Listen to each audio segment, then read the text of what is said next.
Nabi Sulaiman berkata, "Ya Tuhanku, ampunilah aku, anugerahkanlah kepadaku kerajaan yang tidak dimiliki oleh seorang pun sesudahku."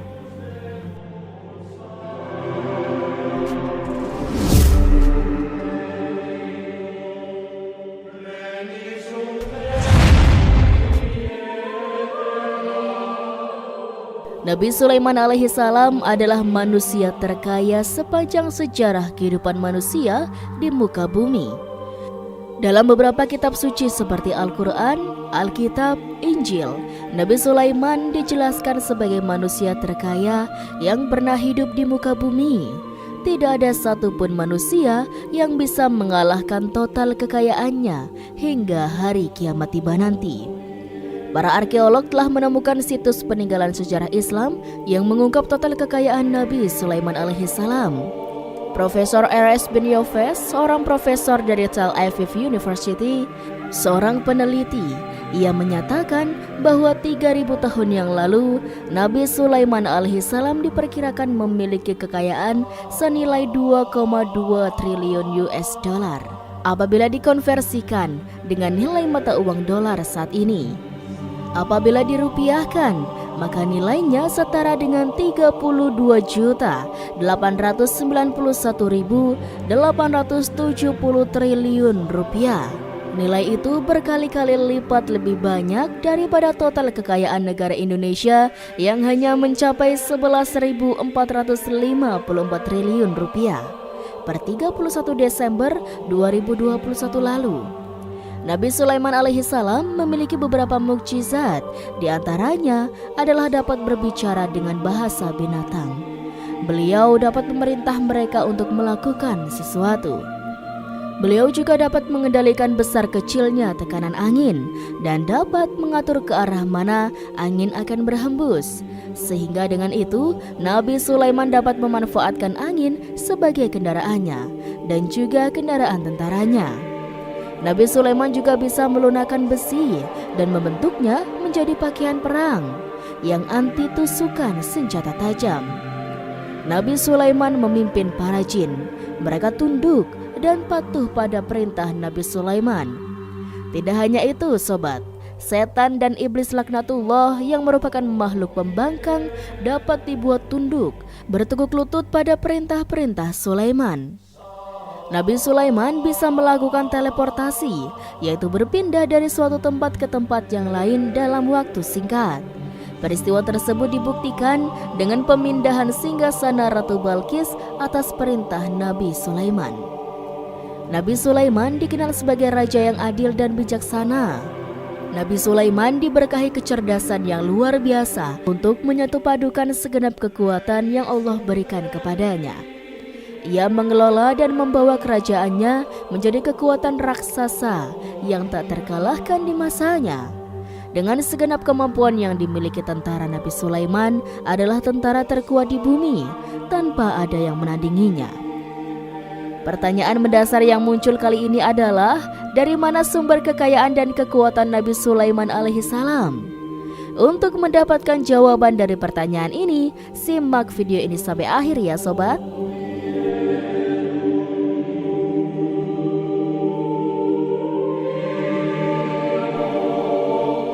Sungguh, kami benar-benar telah menganugerahkan ilmu kepada Daud dan Sulaiman.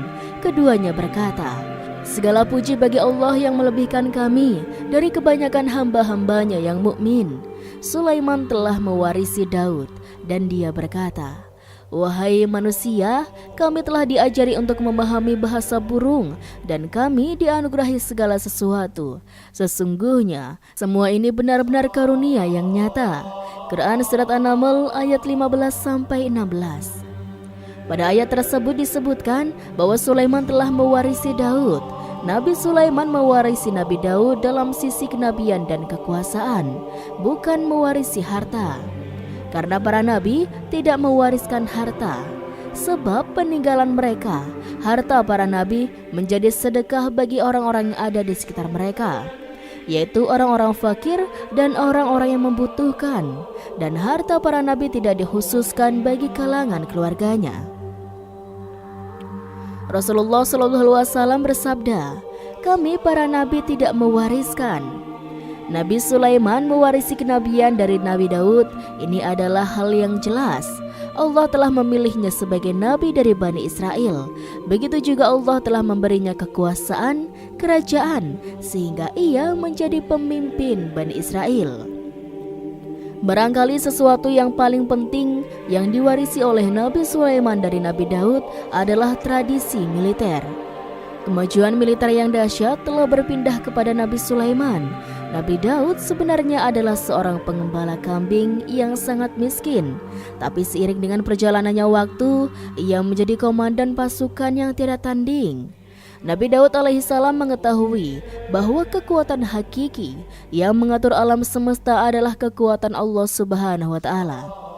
Ketika Nabi Daud mengulurkan tangannya dan memegang potongan batu, lalu beliau melemparkannya dengan ketapelnya ke arah Jalut. Kepala Jalut retak dan ambruk menghantam tanah. Ini sebagai bentuk demonstrasi kekuatan darinya. Kehadiran Nabi Daud mengubah pasukan Bani Israel, di mana mereka sebelumnya lari jika berhadapan dengan musuh, maka kini keberadaan mereka mulai diperhitungkan. Di masa hidupnya, Nabi Daud alaihissalam mengalami peperangan yang sangat banyak, tapi Al-Quran tidak menceritakan secara terperinci tentang hal itu. Al-Quran adalah kitab dakwah di jalan Allah, bukan kitab sejarah.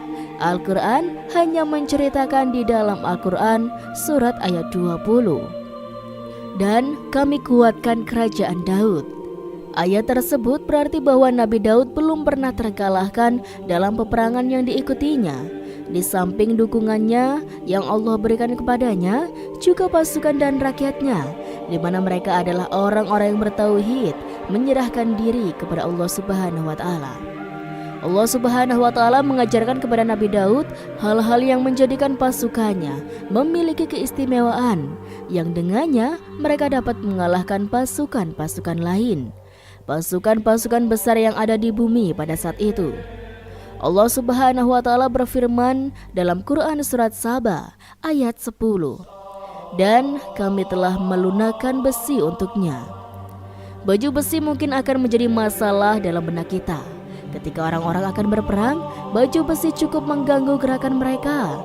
Kita bisa membayangkan ketika ada dua orang berperang, salah satunya dapat bergerak bebas, sementara yang lain tidak leluasa bergerak karena tertahan dengan pakaiannya. Namun dengan kekuasaan Allah, Nabi Daud dapat melunakkan besi dan membuat baju besi yang ringan, yang mudah untuk digunakan. Ini adalah kemajuan penting yang Allah Subhanahu wa Ta'ala berikan kepada Nabi Daud dan tentaranya. Kemajuan itu kemudian diajarkan, diwariskan, dan dimiliki oleh Nabi Sulaiman alaihissalam. Nabi Sulaiman memiliki pasukan yang dahsyat yang melebihi pasukan manapun di bumi saat itu, atau bahkan mungkin saat ini. Bahkan Allah Subhanahu wa Ta'ala menambahkan karunia-Nya kepada Nabi Sulaiman yang disebutkan dalam Quran surat An-Naml ayat 16.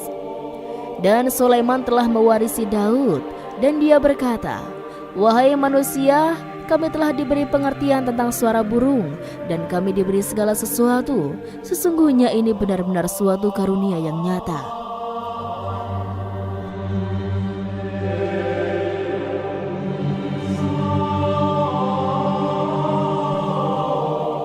Pada suatu hari, Nabi Sulaiman alaihissalam menengadahkan tangannya, mengangkat tangannya, berdoa kepada Allah Subhanahu wa Ta'ala. Antara hati Nabi dan Allah tidak ada penghalang, tidak ada jarak, tidak ada sekatan waktu.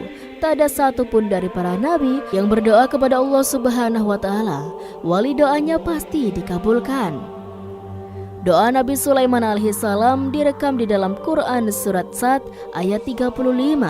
Nabi Sulaiman berkata, "Ya Tuhanku, ampunilah aku, anugerahkanlah kepadaku kerajaan yang tidak dimiliki oleh seorang pun sesudahku." Nabi Sulaiman menginginkan dari Allah suatu kerajaan yang belum pernah diperoleh oleh siapapun setelahnya.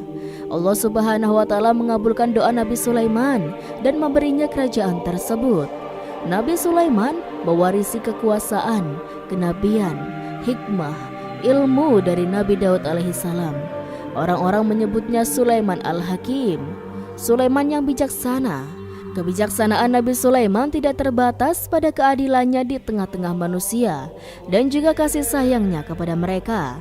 Namun kebijaksanaan Nabi Sulaiman juga berlaku di kalangan burung dan binatang lainnya. Nabi Daud juga mengenal bahasa burung, tetapi Nabi Sulaiman dapat berbicara dengan bahasa burung. Bahkan ia dapat menggantinya sebagai pembantunya. Ketika Nabi Daud bertasbih, gunung-gunung dan burung-burung beserta binatang-binatang buas ikut bertasbih bersamanya. Bahkan angin pun berhenti untuk mendengarkan tasbih itu. Sedangkan Nabi Sulaiman alaihissalam, Allah subhanahu wa ta'ala memberinya karunia lebih dari itu, di mana binatang-binatang buas tunduk kepadanya. Begitu juga angin dan burung. Nabi Sulaiman alaihissalam mampu mendengarkan bisikan semut yang berbicara kepada sesama mereka. Bahkan ia mampu memerintahkan semut tersebut sehingga semut itu menjadi taat pada perintahnya. Pasukan Nabi Sulaiman memiliki kekuatan yang sangat dahsyat di dunia. Belum pernah ada di dunia ini satu pasukan pun yang memiliki kekuatan seperti itu. Kekuatan Nabi Sulaiman berasal dari beberapa kombinasi yang sangat mengagumkan, sehingga karenanya ia tidak dapat tertandingi. Kekuatan itu terdiri dari manusia, binatang-binatang, jin, dan lain-lain sebagainya.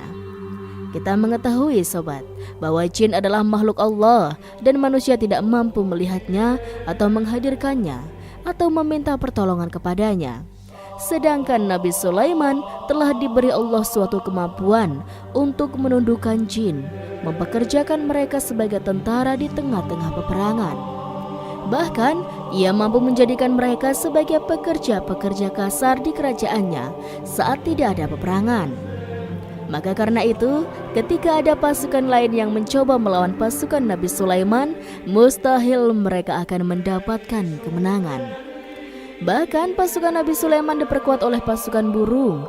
Burung di pasukan Nabi Sulaiman memerankan tugas penting, yaitu menjadi agen intelijen. Kita mengetahui bahwa peranan informasi saat peperangan adalah hal yang penting. Dari informasi tersebut, pasukan dapat mengetahui keadaan lawannya. Demikianlah peranan burung pada pasukan Sulaiman. Ia terbang di tengah-tengah musuh.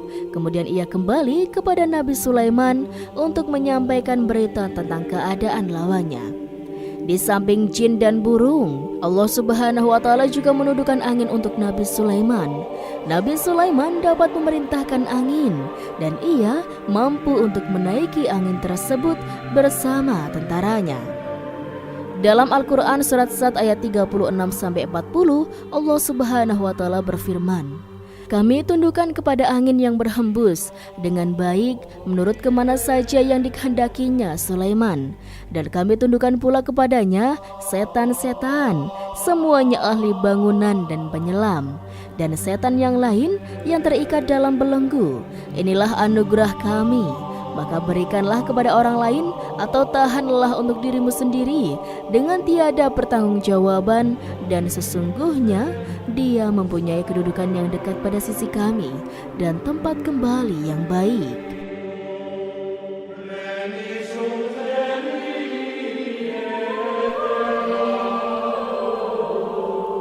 Allah subhanahu wa ta'ala juga memberikan kemampuan yang tak seorang pun dari para nabi mendapatkannya, yaitu kemampuan untuk memerintahkan setan. Setan adalah salah satu bagian dari jin. Ia adalah kelompok yang celaka dari bangsa jin. Kelompok ini sebenarnya tidak mampu dikuasai oleh manusia. Bahkan jin yang soleh tidak dapat mengatur setan. Adapun Nabi Sulaiman alaihissalam, Allah telah memberinya kekuasaan untuk menundukkan setan dan memperkerjakan mereka. Bahkan mengikatnya dengan rantai serta menghukumnya jika ia menentang pada perintahnya. Setan membangun untuk Nabi Sulaiman istana-istana dan patung-patung dan alat-alat perang. Bahkan setan-setan itu menyelam ke dasar lautan untuk mengeluarkan permata dan yakut untuk Sulaiman. Jika ada di antara setan yang menentang perintahnya, maka Nabi Sulaiman alaihissalam akan mengikatnya dengan rantai. Ini semua menunjukkan kekayaan Nabi Sulaiman dan kekuasaannya, di mana ia mampu mengatur banyak makhluk di bumi ini. Tentu saja kemampuan ini semua adalah atas izin Allah Subhanahu wa Ta'ala, sebagai mukjizat darinya.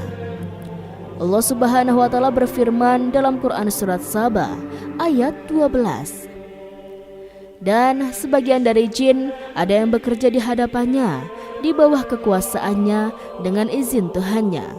Dan siapa yang menyimpang di antara mereka dari perintah kami, maka kami rasakan kepadanya azab neraka yang apinya menyala-nyala. Para jin itu membuat untuk Sulaiman apa yang dikehendakinya dari gedung-gedung yang tinggi dan patung-patung dan piring-piring yang besarnya seperti kolam atau periuk yang tetap berada di atas tungku. Nabi Sulaiman yang bijaksana adalah penguasa yang tak tertandingi di muka bumi. Meskipun memperoleh nikmat-nikmat khusus yang agung itu yang Allah berikan kepada Sulaiman, beliau tetap menunjukkan dirinya sebagai manusia yang paling banyak berzikir kepada Allah Subhanahu wa Ta'ala dan manusia yang paling banyak bersyukur di zamannya. Sebagaimana Allah Subhanahu wa Ta'ala telah memberikan nikmat kepada ayahnya Nabi Daud alaihissalam, di mana ia mampu melunakkan besi dan Allah mengajarinya bagaimana cara mencairkan besi. Maka Nabi Sulaiman alaihissalam dapat memanfaatkan tembaga yang cair untuk peperangan dan juga di saat perdamaian. Pada saat peperangan, beliau mencampur tembaga dengan besi dan membuat darinya perunggu. Mereka menggunakan senjata-senjata perunggu dalam peperangan seperti pedang, baju besi, dan juga pisau. Senjata-senjata ini adalah senjata yang paling kuat di saat itu. Sedangkan di saat damai, tembaga digunakan untuk membuat bangunan, perhiasan, dan sebagainya. Meskipun Nabi Sulaiman mendapatkan nikmat yang besar ini dan karunia yang khusus, Allah Subhanahu wa Ta'ala mengujinya dengan suatu ujian yang dahsyat. Ujian yang akan selalu datang kepada seorang hamba yang soleh. Ketika hamba itu mendapatkan kedudukan besar, maka ujiannya pun menjadi besar. Allah Subhanahu wa Ta'ala menguji Nabi Sulaiman dengan penyakit. Ujian yang dialami Nabi Sulaiman diceritakan oleh Fahru Razi. Sulaiman diuji dengan suatu penyakit yang keras, di mana bahkan saat itu tidak mampu mengatasinya. Sakitnya Nabi Sulaiman sangat keras sehingga para dokter dari kalangan manusia dan jin tidak mampu menghilangkan penyakit itu.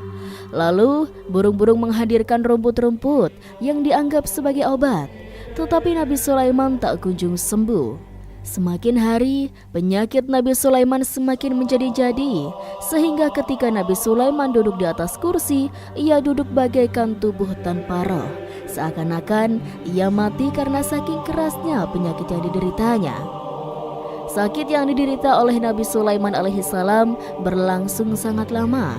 Namun Nabi Sulaiman tidak henti-hentinya berzikir kepada Allah dan meminta kesembuhan kepada Allah Subhanahu wa Ta'ala, serta peristiwa pada Allah dan mengungkapkan rasa cinta kepadanya. Selesailah ujian Allah terhadap hambanya, Nabi Sulaiman alaihissalam, beliau pun sembuh. Kini Nabi Sulaiman merasakan kembali kesehatannya setelah ia mengetahui segala kejayaan dan segala kekuasaan serta segala kebesarannya.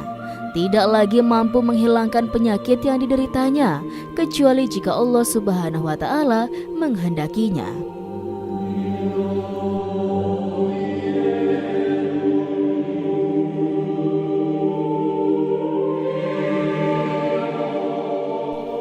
Nabi Sulaiman telah membangun tempat ibadah, tempat sujud, sehingga manusia menyembah Allah di dalamnya. Rumah itu menunjukkan keunggulan seni arsitektur dan seni pahat. Orang-orang yang membangun rumah ini berjumlah puluhan ribu orang. Tentu setiap kelompok dari mereka memiliki pekerjaan masing-masing. Di antara mereka ada yang mencairkan tambang, di antara mereka ada yang tukang pahat, ada yang tukang ukir, ada yang membelah batu, ada yang memotong-motong kayu, ada yang mendatangkan rumput-rumput dari Lebanon, ada yang mendatangkan emas dan menjadikannya lempengan-lempengan yang mengkilat untuk menutupi kayu. Untuk melapisi dinding, bahkan bergolongan jin pun membantu pembangunan rumah tersebut. Tentu dengan perintah dan bimbingan dari Nabi Sulaiman alaihissalam, mereka membuat patung-patung yang besar, membuat bejana yang besar untuk tempat makan para tentara dan pekerja, yaitu bejana seperti gunung karena saking beratnya dan besarnya. Mereka juga membuat tempat-tempat minum yang besarnya seperti kolam. Nabi Sulaiman alaihissalam mengawasi para pekerjanya dan juga mengurusi masyarakatnya, di mana beliau mengenali problem mereka dan berusaha memecahkannya. Beliau juga mengawasi pasukan dari kalangan binatang dan burung. Beliau mengetahui apakah ada satu di antara mereka yang tidak datang, tidak hadir, di mana ia pergi, serta mengapa ia pergi. Nabi Sulaiman menguasai pengetahuan itu semua. Nabi Sulaiman bukan hanya mengetahui problem tentaranya dari kalangan manusia dan juga tentaranya dari kalangan burung, namun ia juga menunjukkan kasih sayang terhadap semut, di mana beliau mendengar bisikannya dan tidak suka untuk menginjaknya. Nabi Sulaiman selalu menundukkan kepalanya ke bumi sebagai bentuk rasa rendah diri dan syukur kepada Allah Subhanahu wa Ta'ala. Pada suatu hari, Nabi Sulaiman alaihissalam berjalan di depan tentaranya dan tiba-tiba ia mendengar suara semut yang berkata kepada temannya dari kalangan semut. Hal itu terekam di dalam Quran surat An-Naml ayat 18-19. Wahai semut-semut, berhati-hati dan masuklah ke rumah kalian agar Sulaiman dan bala tentaranya tidak menginjak kalian tanpa mereka sadari. Nabi Sulaiman alaihissalam tersenyum mendengar itu. Berarti ia berdoa, "Ya Allah, ya Tuhanku, berilah aku ilham untuk tetap bersyukuri nikmat-Mu yang telah Engkau anugerahkan kepadaku dan kepada kedua orang ibu bapakku, dan untuk mengerjakan amal soleh yang Kau ridhoi, dan masukkanlah aku ke dalam rahmat-Mu, ke dalam golongan hamba-hamba-Mu yang soleh." Sobat, meskipun Nabi Sulaiman mendapatkan kekuasaan dan memiliki tentara yang besar, namun beliau menunjukkan kasih sayang terhadap bangsa semut. Beliau mendengarkan bisikannya dan melihat semut yang ada di depannya. Oleh karena itu, tak mungkin baginya untuk menginjak golongan semut itu. Nabi Sulaiman bersyukur kepada Allah Subhanahu wa Ta'ala yang telah memberinya nikmat itu, yaitu nikmat rahmat dan kasih sayang. Di samping itu, Nabi Sulaiman alaihissalam adalah orang paling kaya di dunia. Istananya terbuat dari kayu gaharu yang memiliki bau harum. Istananya terbuat dari emas dan terkadang dari kristal. Beliau juga memiliki kursi besar yang terbuat dari emas dan permata. Istana Nabi Sulaiman merupakan istana yang paling besar di dunia. Nabi Sulaiman menggunakan pakaian dari emas dan permata. Meskipun demikian, Nabi Sulaiman tetap menunjukkan sebagai hamba yang berserah diri dan rendah hati di hadapan Allah Subhanahu wa Ta'ala dan sederhana di depan manusia. Nabi Sulaiman yang merendahkan dirinya di hadapan Allah, ia selalu sujud kepada Allah sebagaimana ayahnya yang selalu bertasbih pada Allah Subhanahu wa Ta'ala.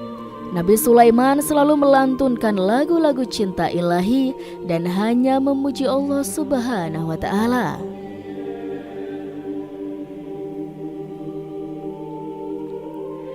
Pada suatu hari, Nabi Sulaiman alaihissalam mengeluarkan perintah kepada pasukannya untuk bersiap-siap.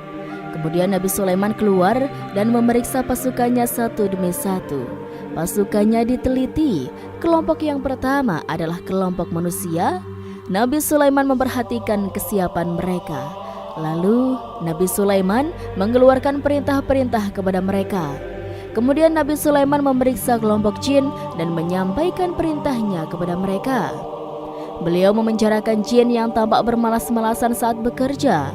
Lalu beliau memeriksa binatang dan berkata kepada mereka, apakah mereka sudah makan dengan baik? Apakah mereka tidur dengan nyenyak? Apakah ada yang mengaduk pada mereka? Misalkan karena penyediaan sesuatu, ataukah karena makanannya tidak layak? Apakah di sana ada yang sakit dan lain sebagainya? Semuanya diperiksa oleh Nabi Sulaiman. Ketika Nabi Sulaiman merasa puas dengan semuanya, Nabi Sulaiman memasuki tenda tempat berkumpulnya para burung. Nabi Sulaiman alaihissalam kemudian memasuki tenda tersebut dan mengamati keadaan di sekitarnya.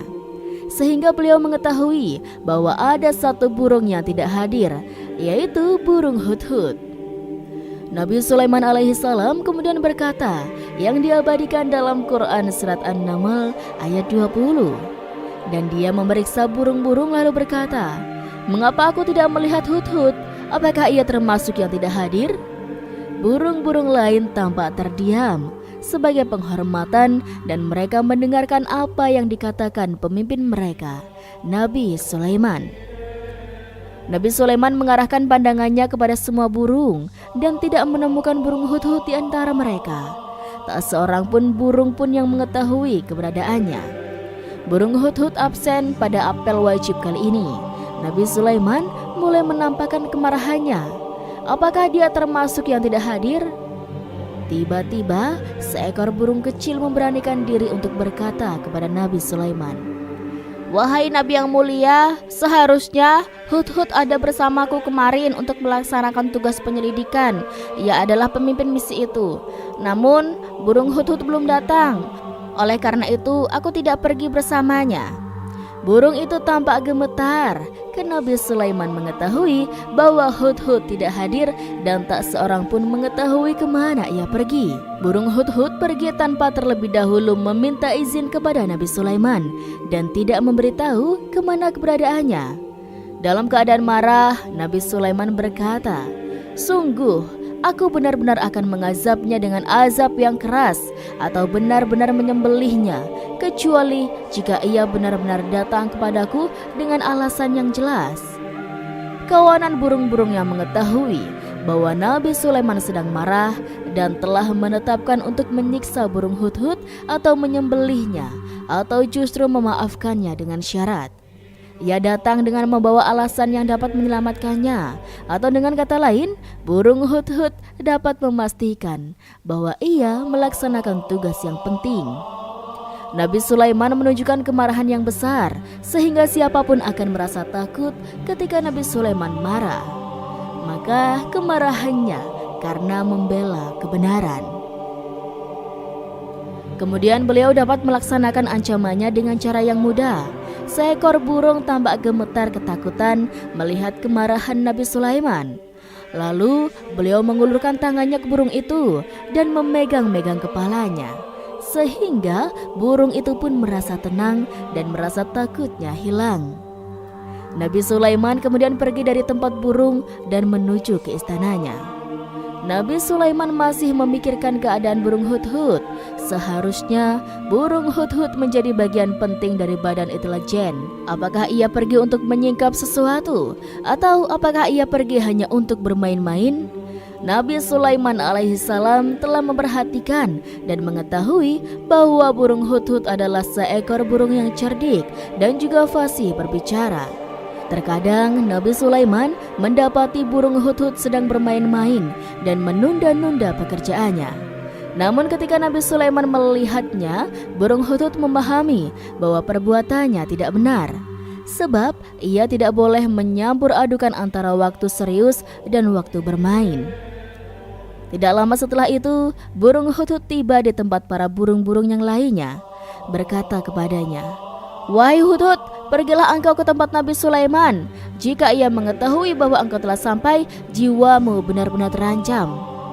Mendengar hal itu, burung hudhud pun segera beranjak.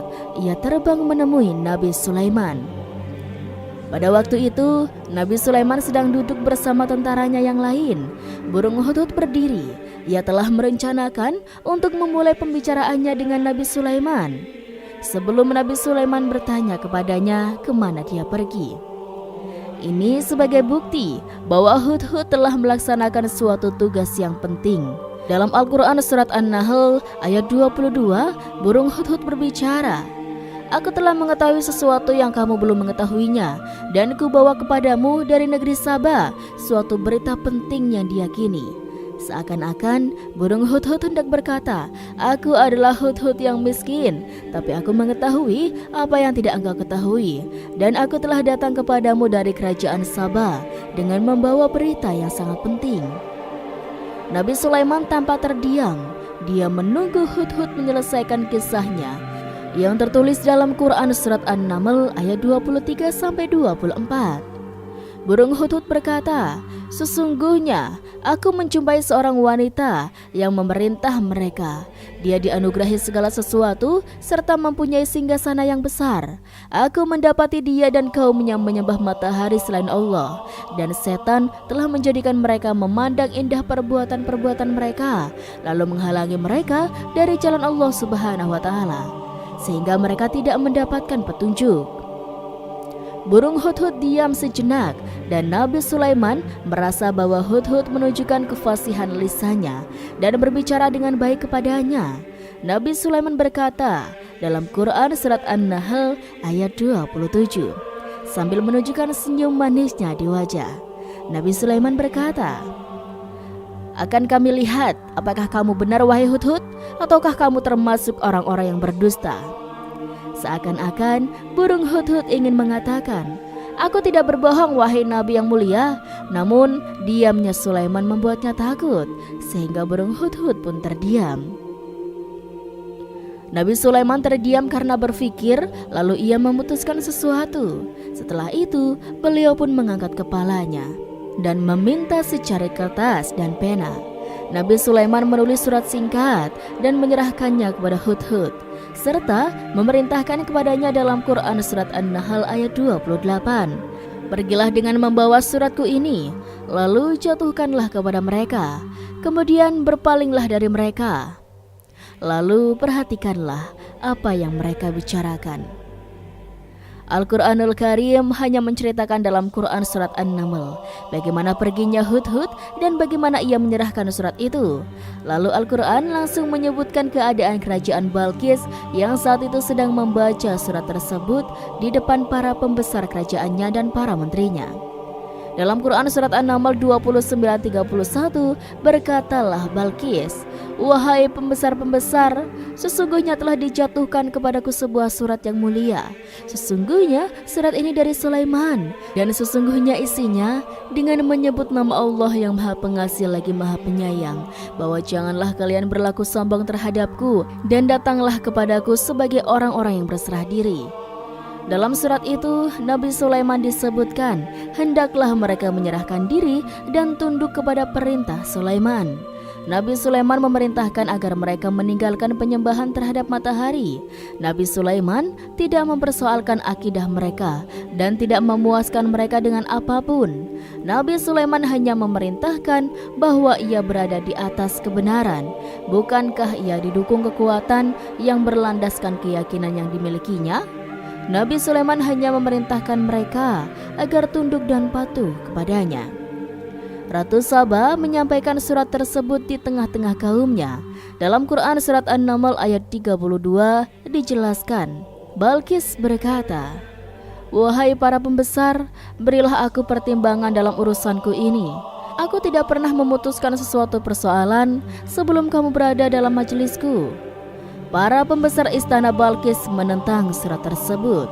Isi surat itu membangkitkan kesombongan kaum Saba, di mana mereka merasa lebih kuat. Mereka mengetahui bahwa di sana ada seorang yang mencoba menentang mereka dan mengisyaratkan peperangan kepada mereka. Lalu ia meminta kepada mereka untuk memenuhi syarat-syaratnya sebelum terjadinya peperangan dan kekalahan. Dalam Quran Surat An-Nahl ayat 33, mereka menjawab, "Kita adalah orang-orang yang memiliki kekuatan dan juga memiliki keberanian yang sangat dalam peperangan, dan keputusan berada di tanganmu wahai ratuku, maka pertimbangkanlah apa yang akan kamu perintahkan." Para pembesar kaum Saba seakan-akan ingin berkata, "Kita siap melaksanakan untuk berperang." Tampaknya ratu itu memiliki kebijakan yang lebih baik dari pembesar kaumnya. Surat Sulaiman itu membuatnya berpikir lebih jernih dan lebih berhati-hati. Ia berusaha sebisa mungkin menghindari peperangan. Ratu itu berpikir dalam tempo yang lama. Nama Sulaiman tidak diketahuinya dan ia pun belum pernah mendengarnya. Oleh karena itu, Ratu kaum Saba tidak mampu mengetahui dan mendeteksi seberapa besar kekuatan Nabi Sulaiman. Boleh jadi Nabi Sulaiman memiliki kekuatan yang dahsyat sehingga ia mampu memerangi kekuasaannya dan mengalahkannya. Kemudian ratu memperhatikan apa yang ada di sekelilingnya. Ia melihat kemajuan masyarakat dan juga kejayaannya. Barangkali ia mengira bahwa Nabi Sulaiman iri terhadap kemajuan dan kekayaan itu, sehingga Nabi Sulaiman ingin menyerangnya. Setelah mempertimbangkan isi surat Nabi Sulaiman dengan cermat, Ratu Saba memilih untuk tidak ceroboh dan bodoh. Ratu lebih suka menggunakan bahasa kelembutan. Ia mengirim kepada Nabi Sulaiman suatu hadiah yang besar. Ratu mengira bahwa Nabi Sulaiman adalah seorang yang ambisius, yang boleh jadi ia telah mendengar tentang kekayaan kerajaan Saba. Para utusan pergi dengan membawa hadiah dari Ratu Saba. Ratu berharap agar mereka dapat memasuki kerajaan Nabi Sulaiman dan akan mengetahui kondisi kerajaannya. Saat mereka pulang, Ratu ingin mendengar secara langsung dari mereka tentang bagaimana keadaan kaum Nabi Sulaiman dan pasukannya. Setelah mendapatkan informasi yang cukup, maka Ratu Balqis dapat membuat sesuatu keputusan yang tepat. Ratu menyembunyikan apa yang terlintas dalam pikirannya. Lalu ia berbicara kepada pembesar istananya bahwa ia dapat menyingkap niat jahat Raja Sulaiman melalui cara mengirimkan hadiah kepadanya. Ratu lebih memilih cara tersebut dan menunggu reaksi dari Nabi Sulaiman. Ratu berhasil memuaskan para pembesar istana, dan untuk sementara ia menghilangkan ide untuk berperang. Karena para raja, jika menyerang suatu desa, maka pemimpin desa tersebut adalah orang yang paling banyak mendapatkan kehinaan dan cercaan. Akhirnya, para pembesar kaumnya merasa puas dengan pikiran Ratu Balqis. Dalam Quran Surat An-Naml ayat 34-35 dijelaskan, Balqis berkata, dia berkata, sesungguhnya raja-raja apabila memasuki suatu negeri, niscaya mereka akan membinasakannya dan menjadikannya penduduknya yang mulia menjadi hina, dan demikian pula lah yang akan mereka perbuat. Dan sesungguhnya aku akan mengirim utusan kepada mereka dengan membawa hadiah, dan aku akan menunggu apa yang akan dibawa kembali oleh utusan itu. Kemudian sampailah hadiah dari Ratu Balqis kepada Nabi Sulaiman. Para intelijen Nabi memberitahunya bahwa utusan Balqis datang dengan membawa hadiah. Nabi Sulaiman langsung mengetahui bahwa Ratu Balqis itu sengaja mengirim orang-orangnya untuk mengetahui atau mendapatkan informasi tentang kekuatannya. Lalu setelah itu, ia akan mengambil keputusan atau mengambil sikapnya kepada kerajaan Sulaiman. Nabi Sulaiman segera memanggil semua pasukannya untuk berkumpul. Utusan Balqis segera memasuki istana Nabi Sulaiman yang dipenuhi dengan pasukan besar yang bersenjata. Melihat itu, utusan Ratu Balqis tercengang dan terkejut. Ketika mereka melihat kekayaan yang mereka bawa, tidak ada apa-apanya dibandingkan dengan kerajaan Nabi Sulaiman. Hadiah mereka tampak tidak berarti.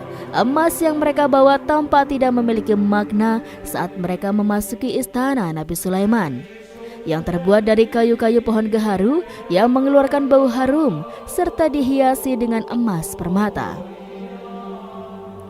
Para utusan Ratu Balqis berdiri bersama Nabi Sulaiman dan menyaksikan bagaimana Nabi Sulaiman mengendalikan pasukannya. Kemudian mereka pun berpikir tentang kekuatan dan kualitas pasukan Nabi Sulaiman. Betapa kagetnya mereka ketika melihat di tengah-tengah pasukan itu terdapat singa, burung, dan tentara dari kalangan manusia yang mampu terbang. Mereka pun sadar bahwa mereka dihadapkan dengan pasukan yang tiada tandingnya.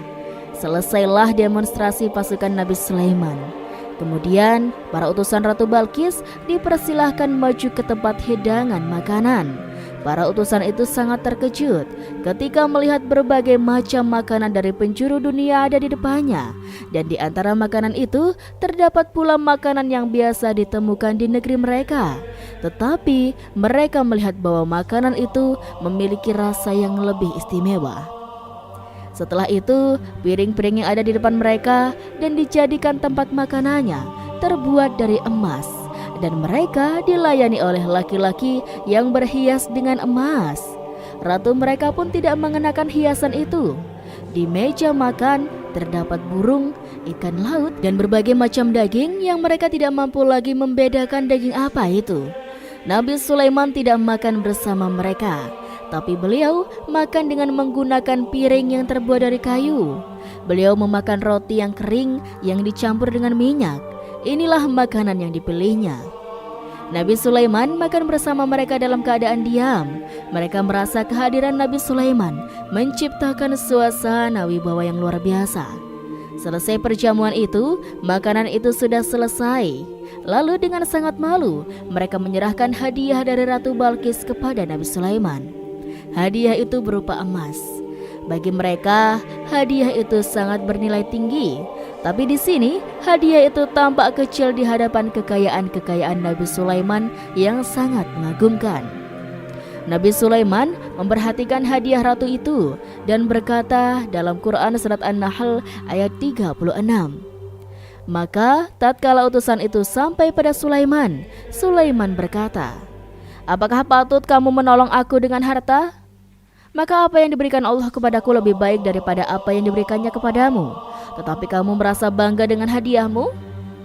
Raja Sulaiman menyingkap dengan kata-katanya yang singkat itu. Penolakannya terhadap hadiah mereka, ia memberitahu utusan itu bahwa ia tidak menerima hadiah tersebut. Ia tidak merasa puas dengan hadiah itu. Yang membuatnya puas hanyalah janganlah kalian berlaku sombong terhadapku dan datanglah kepadaku sebagai seorang yang berserah diri. Lalu Nabi Sulaiman berkata kepada mereka dengan pelan. Hal itu diabadikan dalam Quran surat An-Naml ayat 37. Kembalilah kepada mereka. Sungguh kami akan mendatangi mereka dengan bala tentara yang mereka tidak kuasa melawannya. Dan pasti kami akan mengusir mereka dari negeri itu, yaitu negeri Saba, dengan terhina. Dan mereka akan menjadi tawanan-tawanan yang hina. Nabi Sulaiman kemudian meninggalkan para utusan ratu setelah terlebih dahulu mengancam mereka.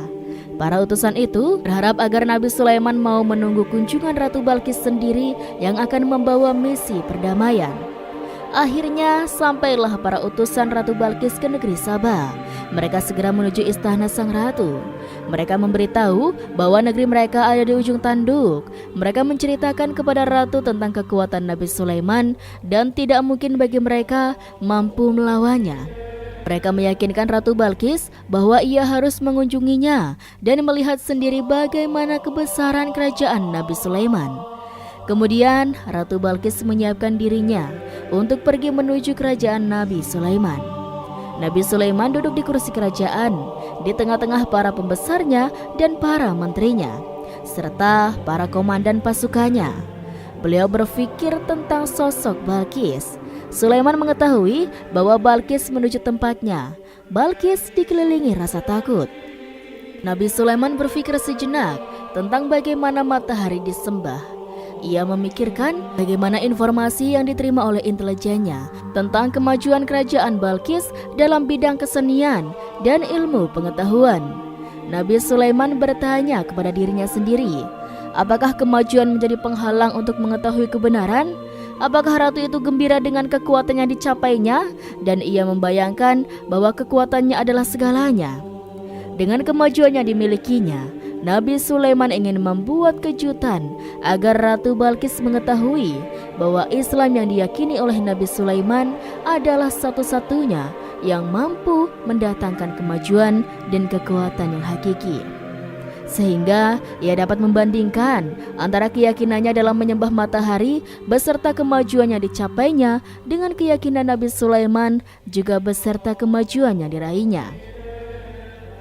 Para mata-mata Nabi Sulaiman telah memberitahunya bahwa hal yang sangat disegani dan dikagumi oleh kaum Ratu Balqis adalah kerajaan Saba, yaitu singgasana Raja Balqis.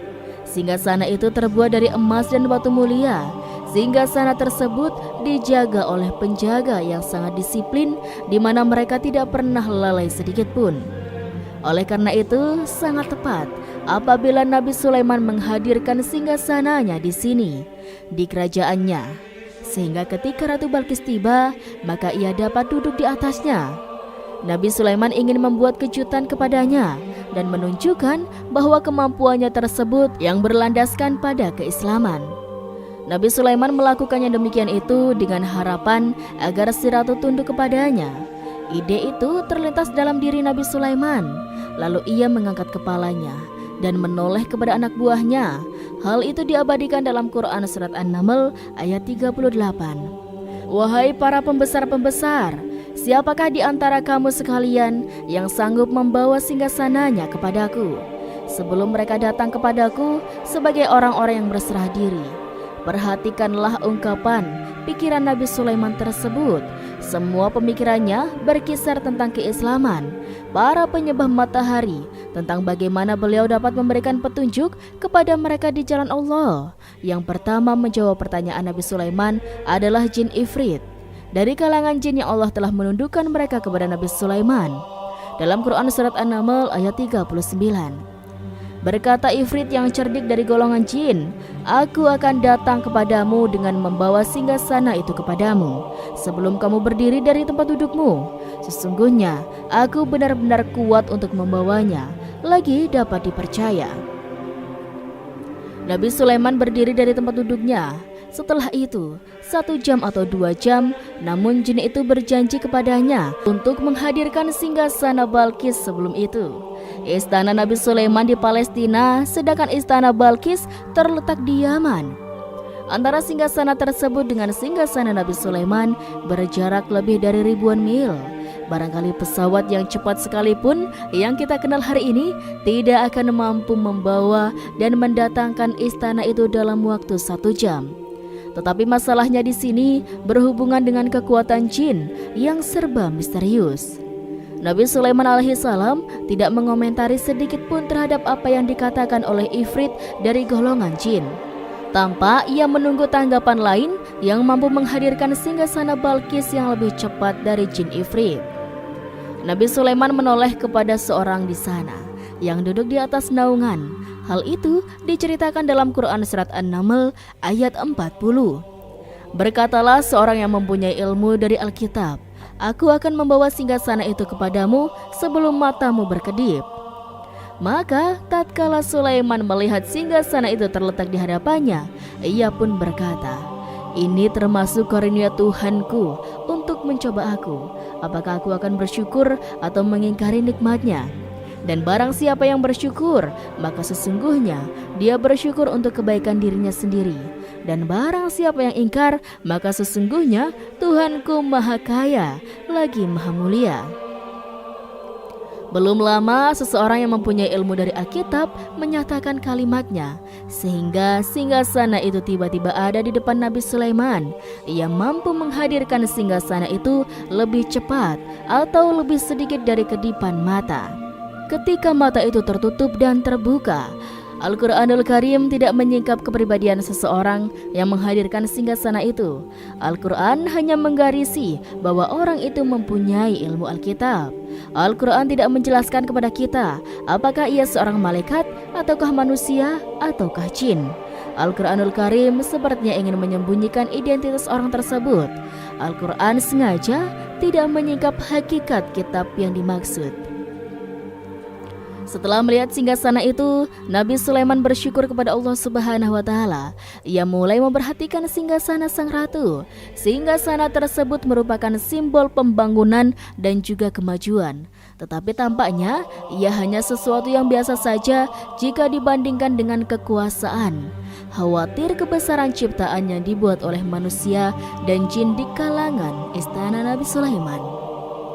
Nabi Sulaiman memikirkan dalam tempo yang lama singgasana Ratu Balkis itu.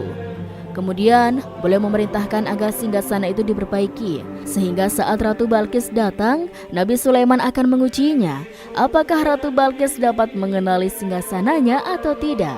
Di dalam Quran Surat An-Naml ayat 41, Nabi Sulaiman berkata, ubahlah baginya singgasananya, maka kita akan melihat apakah dia mengenal ataukah dia termasuk orang-orang yang tidak mengenalnya. Nabi Sulaiman memerintahkan agar dibangun istana yang akan digunakan untuk menyambut Ratu Balkis. Nabi Sulaiman memilih tempat di laut dan ia memerintahkan agar dibangun suatu istana di mana sebagian besarnya terdiri dari air laut. Nabi Sulaiman memerintahkan agar lantainya itu terbuat dari kaca yang tebal dan kuat, sehingga orang-orang yang berjalan di atas istana itu akan dapat melihat di bawahnya ada ikan yang berwarna-warni yang berenang-renang, dan mereka akan melihat rumput-rumput laut yang bergerak-gerak. Akhirnya selesailah pembangunan istana itu. Saking bersihnya kaca lantainya sehingga tampak di sana tidak ada kaca. Burung hudhud memberitahu Nabi Sulaiman bahwa Balkis telah sampai di dekat kerajaannya. Kemudian Ratu Balkis datang. Al-Quran tidak menyebutkan keadaan Nabi Sulaiman saat menyambut Balkis, namun Al-Quran menunjukkan dua sikap Ratu Balkis. Pertama, bagaimana sikap Balkis ketika pertama kali melihat singgasananya yang datang mendahuluinya. Padahal ia telah meninggalkan pengawalnya untuk tetap setia menjaga singgasananya. Keadaan kedua adalah keadaan di depan istana yang dibangun untuk penyambutan Ratu Balkis. Istana itu penuh dengan permata yang berenangnya di bawah ikan-ikan.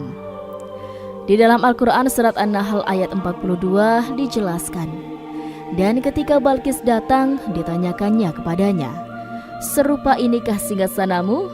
Balkis menjawab, "Seakan-akan singgasana. Ini adalah singgasanaku. Kami telah diberi pengetahuan sebelumnya dan kami adalah orang-orang yang berserah diri." Pada dialek tersebut, Balkis melihat singgasananya dan ia pun tercengang saat mengetahui bahwa itu adalah singgasana miliknya. Namun ia kemudian mulai ragu karena melihat tidak sepenuhnya itu singgasana miliknya. Jika itu benar-benar miliknya, lalu bagaimana ia datang mendahuluinya? Dan bila bukan singgasananya, maka bagaimana Sulaiman dapat meniru dan sepersis dan seteliti itu, padahal Sulaiman tidak pernah sekalipun ke kerajaannya. Nabi Sulaiman berkata saat melihat Balkis mengamati singgasananya, "Apakah ini singgasanamu?" Balkis terlihat sangat kebingungan, namun setelah itu ia menjawab, "Sepertinya benar." Nabi Sulaiman berkata lagi, "Kami telah diberi ilmu sebelumnya dan kami sebagai orang-orang muslim." Melalui pernyataan itu, Nabi Sulaiman ingin mengisyaratkan kepada Balkis agar ia membandingkan antara keyakinannya beserta ilmu yang dicapainya dengan keyakinan Nabi Sulaiman yang muslim beserta pengetahuan yang telah diraihnya, penyembahan terhadap matahari dan pencapaian ilmu yang dicapai Balkis tampak tidak ada apa-apanya dibandingkan dengan ilmu Nabi Sulaiman dan keislamannya. Nabi Sulaiman telah mendahuluinya dalam bidang ilmu karena keislamannya, karena itu sangat mudah baginya untuk mengungguli Balkis dalam ilmu-ilmu yang lainnya. Demikianlah yang diisyaratkan pernyataan Sulaiman kepada Balkis. Ratu Saba itu mengetahui bahwa ini adalah singgasananya, di mana singgasananya itu datang lebih dulu daripada dirinya. Beberapa bagian darinya telah diubah. Saat Balkis masih perjalanan menuju ke tempat Nabi Sulaiman, ia berpikir kemampuan apa yang dimiliki oleh Nabi Sulaiman. Ratu Balkis tercengang melihat apa yang disaksikannya, yang berupa buah dari keimanan Nabi Sulaiman dan hubungannya dengan Allah Subhanahu wa Ta'ala. Sebagaimana Balkis juga tercengang ketika melihat kemajuannya di bidang ilmu pembangunan, seni, dan ilmu-ilmu yang lainnya. Maka ia lebih kagum lagi saat melihat hubungan yang kuat antara keislaman Nabi Sulaiman dengan ilmunya serta kemajuan yang diraihnya. Dalam Quran surat An-Naml ayat 43 dijelaskan, dan apa yang disembahnya selama ini selain Allah mencegahnya untuk melahirkan keislamannya, karena sesungguhnya ia terdahulu termasuk orang-orang yang kafir. Bergoncanglah dalam benak Bilqis ribuan hal yang melihat keyakinan kaumnya runtuh di hadapan Nabi Sulaiman. Ia menyadari matahari yang disembahnya hanya merupakan ciptaan Allah, di mana ia menggerakkannya untuk hamba-hambanya. Lalu terbitlah matahari kebenaran dalam dirinya. Hatinya diterangi oleh cahaya baru yang tidak akan tenggelam seperti tenggelamnya matahari. Masa keislamannya hanya menunggu waktu. Ratu Balqis memilih waktu yang tepat untuk mengumumkan keislamannya. Allah Subhanahu wa Ta'ala berfirman dalam Quran surat An-Naml ayat 44. Dikatakan kepadanya, "Masuklah ke dalam istana." Maka tatkala ia melihat lantai istana itu, dikiranya kolam air yang besar dan disingkapnya kedua betisnya. Berkatalah Sulaiman, "Sesungguhnya ia adalah istana licin yang terbuat dari kaca." Berkatalah Balqis, "Wahai Tuhanku, sesungguhnya aku telah berbuat zalim terhadap diriku, dan aku berserah diri bersama Sulaiman kepada Allah, Tuhan semesta alam." dikatakan kepada Balqis, "Masuklah ke dalam istana." Ketika ia masuk, maka ia tidak menyaksikan adanya kaca, tetapi ia melihat air, sehingga ia mengira akan bersinggungan dengan air laut. Lalu ia menyingkapkan sedikit bajunya agar bajunya itu tidak basah. Nabi Sulaiman mengingatkannya tanpa melihatnya agar ia tidak khawatir terhadap pakaiannya, karena pakaiannya tidak akan basah, sebab di sana tidak ada air. Itu sekedar kaca yang halus, yang saking halusnya sehingga tidak tampak. Pada kesempatan itulah Balqis mengumumkan keislamannya. Ia mengakui kezaliman dirinya dan ia mengatakan menyerahkan diri kepada Nabi Sulaiman dan kepada Tuhan semesta alam. Lalu kaumnya pun mengikutinya, dan mereka tidak memeluk Islam. Balqis menyadari ia berhadapan dengan penguasa yang terbesar di bumi dan salah satu Nabi Allah yang mulia. Untuk pertama kalinya, wajah Sulaiman tampak dihiasi dengan senyuman yang menunjukkan kepuasannya sejak Balqis mengunjunginya. Demikianlah Sulaiman mewujudkan kejayaannya yang hakiki dan menyebarkan cahaya Islam di muka bumi. Al-Quran tidak menyebutkan kisah Balqis setelah keislamannya. Para ahli tafsir mengatakan bahwa ia menikah dengan Nabi Sulaiman. Selain itu, ada yang mengatakan bahwa ia menikah dengan salah satu orang dekat Nabi Sulaiman. Ada juga yang mengatakan bahwa sebagian Raja Habasyah adalah keturunan dari buah perkawinan ini. Wallahu a'lam bishawab. Nabi Sulaiman hidup di tengah-tengah kejayaan dan kemuliaan di bumi. Kemudian Allah menetapkan kematian untuknya, sebagaimana kehidupan Sulaiman berada di puncak kemuliaan dan kejayaan yang penuh dengan keajaiban yang luar biasa. Maka kematiannya pun merupakan tanda-tanda kebesaran Allah yang penuh dengan keajaiban. Demikianlah bahwa kematiannya sesuai dengan kehidupannya, sesuai dengan kejayaannya. Allah Subhanahu wa Ta'ala berfirman tentang kematian Sulaiman di dalam Quran surat Saba ayat 14. Maka tatkala kami telah menetapkan kematian Nabi Sulaiman, tidak ada yang menunjukkan kepada mereka kematiannya itu kecuali rayap yang memakan tongkatnya. Maka tatkala ia telah tersungkur, tahulah jin bahwa kalau sekiranya mereka mengetahui yang gaib, tentulah mereka tidak akan tetap dalam siksa yang menghinakannya. Kemampuan Nabi Sulaiman untuk menundukkan jin dan mempekerjakan mereka serta hubungan mereka dengannya, semua itu menimbulkan fitnah di tengah-tengah manusia dalam hal tertentu. Dan kematian Nabi Sulaiman merupakan batasan jawaban terhadap fitnah ini. Kami tidak mengetahui siapa yang mengklaim bahwa jin mengetahui hal yang gaib. Apakah itu setan yang terkutuk atau jin yang bodoh atau manusia yang tertipu? Kami hanya mengetahui siapa yang bertanggung jawab terhadap tersebarnya isu yang keliru ini. Yang kita ketahui adalah bahwa hal tersebut adalah mempengaruhi sebagian manusia dan jin. Barangkali manusia berkata kepada diri mereka, selama jin melakukan perbuatan yang luar biasa ini, maka apa gerangan yang menjadikan mereka tidak mengetahui hal yang gaib itu? Manusia itu lupa bahwa kunci kegaiban berada di tangan Allah Subhanahu wa Ta'ala. Masalah ilmu gaib tidak akan mampu dikuasai oleh jin, manusia, para nabi, dan semua makhluk. Hanya Allah Subhanahu wa Ta'ala yang mengetahuinya, dan manusia diberitahu hanya sedikit sekali. Seakan-akan Allah Subhanahu wa Ta'ala telah merencanakan bahwa kematian Sulaiman bertujuan untuk menghancurkan pemikiran itu, yaitu pemikiran jin mengetahui hal-hal yang gaib.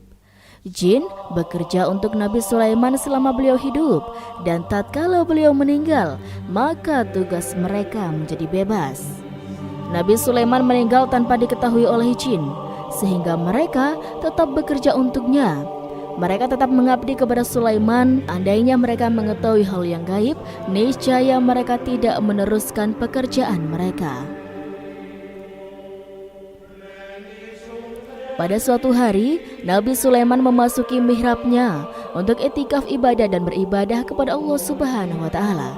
Tak seorang pun yang berani mengganggu halwatnya di mihrabnya itu. Mihrab Sulaiman terletak di puncak gunung dan dindingnya terbuat dari permata. Pada suatu hari, Nabi Sulaiman duduk bersandar pada tongkatnya dan ia tampak tenggelam dalam tafakur. Beliau berzikir pada Allah hingga rasa kantuk menguasainya. Lalu setelah itu, malaikat maut menemuinya di mihrabnya. Nabi Sulaiman pun meninggal. Beliau bersandar kepada tongkatnya. Jin melihatnya dan mengira bahwa beliau sedang sholat, sehingga mereka pun terus melanjutkan pekerjaannya. Berlalulah hari-hari yang panjang, kemudian datanglah rayap, yaitu semut kecil yang memakan kayu. Hewan itu mulai memakan tongkat Nabi Sulaiman. Rayap itu tampak lapar. Bagian dari tongkat Nabi Sulaiman dimakan beberapa hari oleh rayap itu. Ketika yang dimakannya semakin bertambah, maka tongkat itu pun menjadi rusak dan kemudian jatuh dari tangan Nabi Sulaiman alaihissalam. Tubuh mulia itu kehilangan keseimbangan dan kemudian jatuh terhempas di bumi.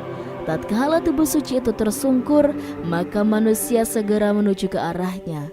Mereka menyadari dan mengetahui bahwa Nabi Sulaiman telah meninggal dalam waktu yang lama. Jin menyadari bahwa mereka tidak mengetahui hal yang gaib dan manusia pun mengetahui hakikat ini. Seandainya jin mengetahui hal gaib, niscaya ia tidak akan meneruskan siksa yang hina. Mereka tidak akan bekerja kepada Sulaiman. Demikianlah Nabi Sulaiman alaihissalam yang meninggal dalam keadaan sholat di mihrabnya. Lalu berita itu tersebar bagaikan api di bumi. Manusia, burung, dan binatang buas mengantarkan jenazah Nabi Sulaiman. Sekawanan burung tampak sedih dan menangis. Semua makhluk bersedih. Akhirnya tak seorang pun mengetahui bahasa burung di bumi. Meninggallah seorang yang memahami pembicaraan burung, binatang-binatang, jin, dan lain sebagainya. Burung-burung itu berkata, betapa beratnya kehidupan di tengah orang-orang yang tidak mengetahui pembicaraan kita. Wallahu a'lam. Dan itulah sobat, sedikit kisah kali ini. Wassalamualaikum warahmatullahi wabarakatuh.